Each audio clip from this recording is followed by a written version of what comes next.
ओम गण गणपते नमः।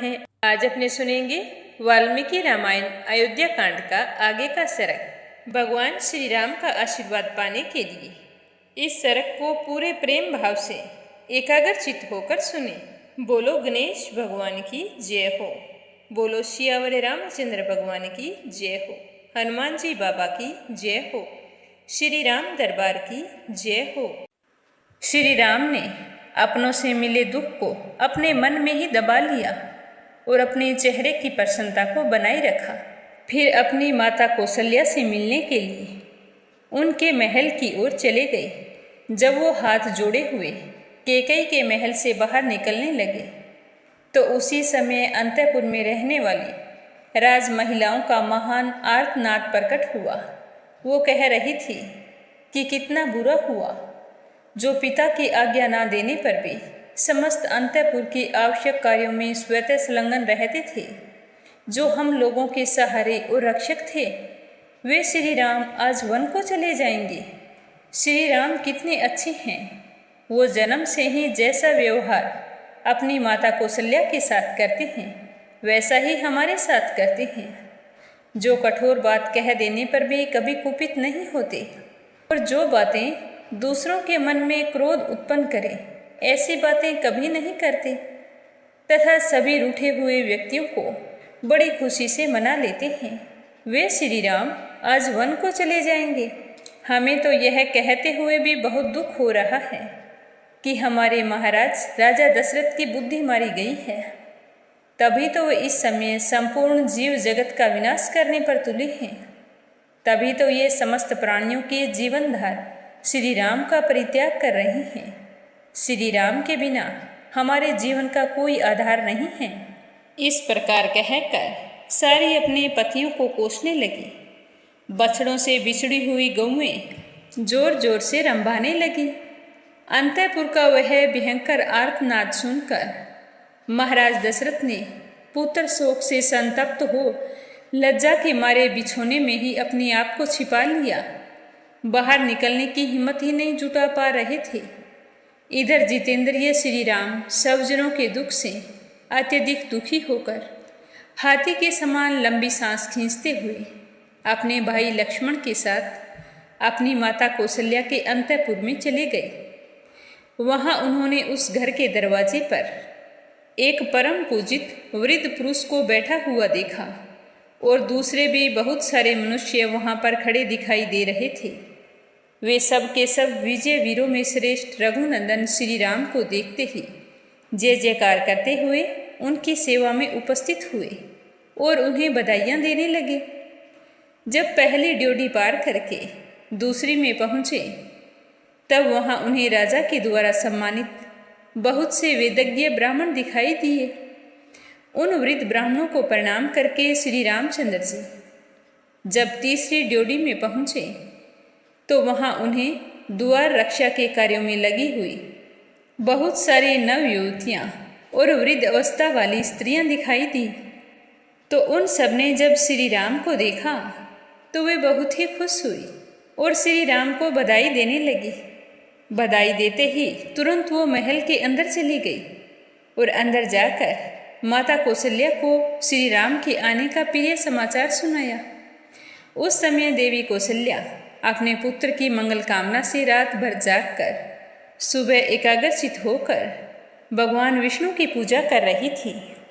वे रेशमी वस्त्र पहनकर बड़ी प्रसन्नता के साथ निरंतर व्रत परायण होकर मंगल कृत्य पूर्ण करने के पश्चात मंत्र उच्चारण पूर्वक उस समय अग्नि में आहुति दे रही थी। उस समय श्री राम ने माता के शुभ अंतःपुर में प्रवेश करके अपनी माता को वहाँ बैठा देखा जो उस समय हवन करा रही थी। श्री राम ने वहाँ देखा कि देव कार्य के लिए बहुत सी सामग्रियाँ इकट्ठी करके रखी हुई है। दही, अक्षत, घी, मोदक, हविष्य, दहन का लावा, सफ़ेद माला, खीर, खिचड़ी, समीदा और भरे हुए कलश वे सब वहाँ पर रखे हुए थे। श्री राम ने उन सब पर दृष्टि डाली और श्री राम की माता कौशल्या ने सफ़ेद रंग की रेशमी साड़ी पहन रखी थी। वे व्रत के अनुष्ठान से अत्यंत दुर्बल हो गई थी और इष्ट देवता का तर्पण कर रही थीं। तो इस अवस्था में श्री राम ने उन्हें देखा। यज्ञ समाप्त करने के बाद में जब कौशल्या की नज़र अपने पुत्र श्री राम पर पड़ी तो वह बहुत ही खुश हुई और बड़े ही हर्ष में भरकर अपने पुत्र की ओर चल पड़ी। मानो कोई घोड़ी अपने बछड़े को देखकर उसके पास दौड़कर चली आती है। तो माता के निकट आते ही श्री राम ने अपनी माता के चरणों में प्रणाम किया। माता कौशल्या ने अपने पुत्र को दोनों भुजाओं से कसकर छाती से लगा लिया और बड़े प्यार से उनका मस्तक चूमा। और उस समय कौशल्या देवी ने अपने पुत्र श्री राम से स्नेहवश यह प्रिय और हितकर बात कही कि बेटा, तुम धर्मशील, वृद्ध एवं महात्मा राज ऋषियों के समान आयु, कीर्ति और कुलोचित धर्म प्राप्त करो। मेरे प्यारे पुत्र, अब तुम जाकर अपने सत्य प्रतिज्ञ पिता राजा का दर्शन करो। वे धर्मात्मा नरेश आज ही तुम्हारा युवराज के पद पर अभिषेक करेंगे। यह कहकर माता ने उन्हें बैठने के लिए आसन दिया और भोजन करने के लिए कहा। तो भोजन करने के लिए निमंत्रित होकर श्री राम ने उस आसन का स्पर्श मात्र कर लिया और फिर वे अंजलि फैलाकर माता को कुछ कहने के लिए उद्यत हुए। श्री राम स्वभाव से विनयशील थे तथा माता के गौरव से भी उनके सामने नतमस्तक हो गए थे और उन्हें वन के लिए प्रस्थान करना था। अतः वे उसके लिए आज्ञा लेने के लिए उपक्रम करने लगे। उन्होंने कहा कि हे माँ, निश्चय ही तुम्हें मालूम नहीं है, तुम्हारे ऊपर महान भय उपस्थित हो गया है।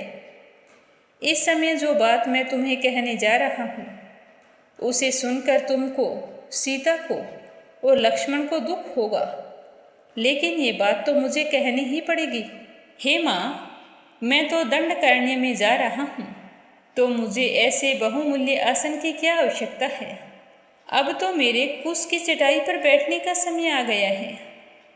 मैं राजभोग्य वस्तु का त्याग करके मुनि की भांति कंद मूल और फलों से अपना जीवन निर्वाह करता हुआ 14 वर्षों तक निर्जन वन में निवास करूँगा। और मेरे पिताश्री युवराज का पद भरत को दे रहे हैं और मुझे तपस्वी बनाकर दंडकारण्य में भेज रहे हैं। अतः मैं उनके कहे अनुसार 14 वर्षों तक निर्जन वन में रहूँगा और जंगल में सुलभ होने वाले वलकल आदि को धारण करके फल मूल के आहार से ही अपना जीवन निर्वाह करूँगा।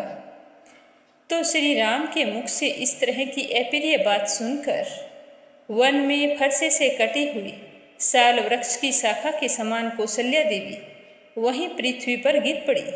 ठीक उसी तरह जैसे कोई स्वर्ग से देवांगना भूतल पर आ गिरी हो, जिन्होंने अपने जीवन में कभी कोई दुख नहीं देखा था, जो दुख भोगने के योग्य थी ही नहीं। उन्हीं माता कौशल्या को कटी हुई कंदली की भांति अचेत अवस्था में भूमि पर पड़ी देखकर श्री राम ने उन्हें हाथ का सहारा देकर खड़ा किया। इससे आगे क्या हुआ यह सुनेंगे कल के सरग में।